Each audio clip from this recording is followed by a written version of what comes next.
This is your man Amari Brown here on B99.5 FM, and I've been talking about having a very special, very important sister in the studio for about a week and a half now, and I've finally been able to hook up that interview, and I'm very pleased to announce to you that I have your elected official, your Alderwoman, my Alderwoman, Milele A. Coggs. How you doing this morning, sister? Hey, I'm all right, and you? I feel well. Thanks for asking. I'm really pleased to have you here in the studio. And we were talking a little bit off the air about the sort of the histrionics of this building, and I used to work here for like 10 years, and I've had all the older persons on the air, and I've interviewed them all, but I've never talked to you. Oh. Not here, at least. I've talked to you downtown about other stuff. So tell me, what's going on with you these days? I see that you're making a lot of moves. I saw you at WNOV recently, and I know that I see you on Facebook a lot of times, posting different things that you're doing in the community. What's going on with you from the city level? What's happening? In general, in politics, we are always encouraging people to get out and vote. Yes, ma'am. So there'll be elections on Tuesday, August 14th. I encourage people to get out and vote. Also, people can vote early between now and Friday at the municipal building, which is across the street from City Hall as well. So, as an elected official, as a person in the community, I'm always encouraging people to get out and vote, even when my name isn't on the ballot. But aside from that, we're just daily working to improve the neighborhoods throughout the district and throughout the city. And we have a variety of things going on throughout the summer. I do a lot of neighborhood walkthroughs, yes, where at the request of neighbors, if there are issues within your block, whether it is, the foreclosed homes, whether it is potholes, lights not coming on, police response time, or whatever, we bring the city departments, neighborhood services, public works, the police department with us, and we walk through the neighborhood with the neighbors, pointing out what the issues are, so that yes, there is a more direct connection between addressing those issues and the needs of those neighbors. So that's one of the main things that we pay a lot of attention to, particularly in the summertime. I also visit a lot of district businesses throughout the summer. I'm a strong believer in supporting small businesses and entrepreneurship, just because most people work at small businesses. That's right. Businesses with 50 employees or less. So we got to support our small businesses so that employment can increase, and a lot of these other issues that we have in the community will decrease. Sure. Tell me, how has the district changed since you first got into office? Have things changed, in your opinion, dramatically? And if so, for the better or for the worse? I know the obvious answer is going to be for the better, but I'm just...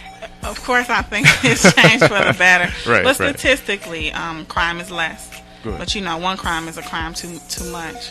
Crime is less. We actually have more neighborhood block clubs and neighborhood associations organized than there have been in the past. I like to think, because you mentioned the Facebook post and all of that, I would like to think the transparency with the office and the attempts at keeping residents informed of what's going on at City Hall is far greater than it's ever been. Right. I think that's awesome too. I know you probably didn't know this about me, but I actually called myself running for the 10th district office back in the 99 primaries, and I got killed because I wasn't prepared, honestly speaking, about it, and I ran as a write-in candidate. But I had some ideas about being out in the community and having sort of an office in the hood, so to speak, and one downtown, obviously. You really embody that. You really embody that. And I want to, salute you for that. You don't find a lot of hands-on, I don't want to call you a politician, but you don't find a lot of hands-on elected officials anymore. And I think that's awesome. Do you get that response from people within the district who see you out and about and attending all these functions? I do. In fact, just yesterday I was going on my morning walk in my own neighborhood. One of my neighbors said, "I'd love to see you walking through the neighborhood, but I follow you on Facebook, so I know you walking through all the neighborhoods in the district." Too. Before getting elected, I'm raised in a political family, so I've helped on campaigns, and I worked in the office of a variety of politicians.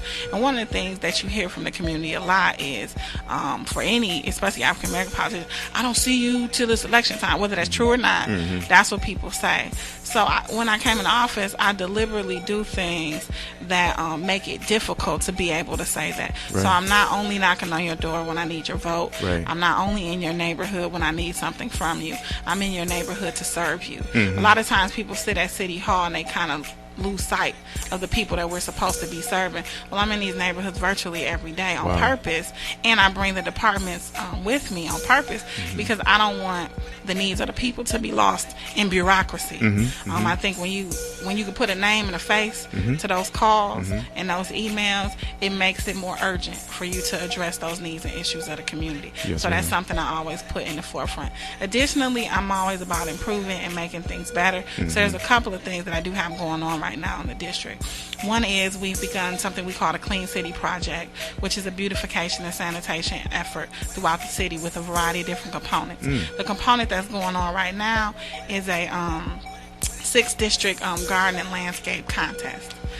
So we encourage, if you got a great yard, if your neighbor has a great garden, take a picture, bring it down to the office at City Hall, or email it to us digitally at mcoggs@milwaukee.gov. And the deadline is at the end of this month.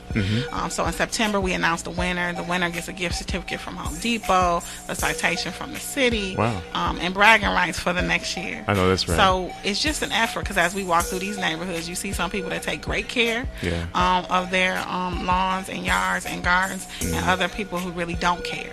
So the point is to, uplift those that do, and maybe encourage those that haven't been to take a little better care. So I encourage people to do that. Also, I got to where I am in a variety of different ways, but education was key to it.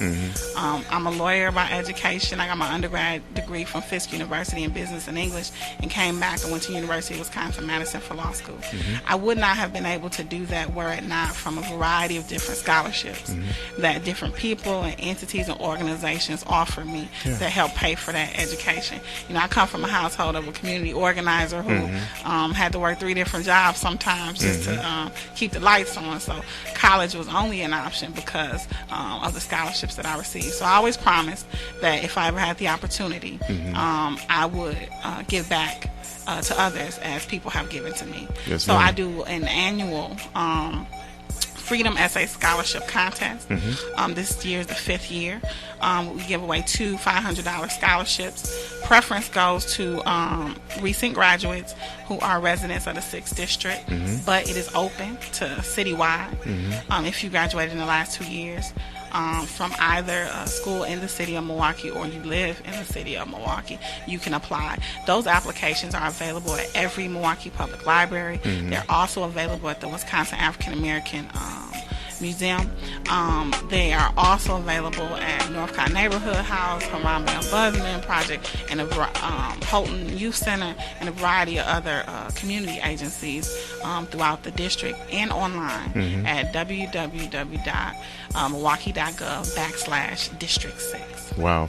Milwaukee and surrounding areas, in case you don't know by now, this is your alderwoman. This is the 6th District alderperson, Milele A. Coggs. And, sister, I got to tell you, I don't know if you remember when I first met you, but when I first met you, I was the executive director at Project Respect. And me and Brother James White used to talk, and he was sort of like a mentor. And I remember you, and I always told him, I said, man, that sister there is going. She's going. Like, man, what do you mean, Brown? What do you mean? I said, man, I'm telling you, you just see it. You can see it in some people, and I'm really pleased that you've evolved to this point. Do you see yourself going maybe to a higher office in the future?